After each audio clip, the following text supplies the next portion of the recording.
విద్యార్థులను గమ్యానికి సురక్షితంగా చేర్చవలసిన బస్ డ్రైవర్ క్లీనర్ కు డ్రైవింగ్ ఇవ్వడంతో విద్యార్థులతో వెళుతున్న బస్సు అదుపు తప్పి ప్రమాదానికి గురైంది. అదృష్టవశాత్తు ప్రాణాపాయం జరగకపోవడంతో అందరూ ఊపిరి పీల్చుకున్నారు. నిజామాబాద్ జిల్లా నవీపేట్ మండలం కమలాపూర్ వద్ద సాహితీ పాఠశాలకు చెందిన బస్సు బోల్తా పడింది. ఈ ఘటనలో మీనాక్షి, నయాన్షి అనే ఇద్దరు విద్యార్థులకు గాయాలయ్యాయి. నాడాపూర్ గ్రామం నుంచి విద్యార్థులను ఎక్కించుకొని నవీపేట్ వైపు వెళ్తుండగా అంకాలమ్మ గుడి వద్ద బస్సు అదుపు తప్పి బోల్తా పడింది.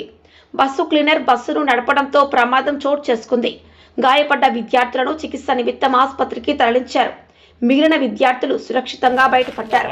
ఘటనా స్థలాన్ని పోలీసులు పరిశీలించి కేసు నమోదు చేశారు.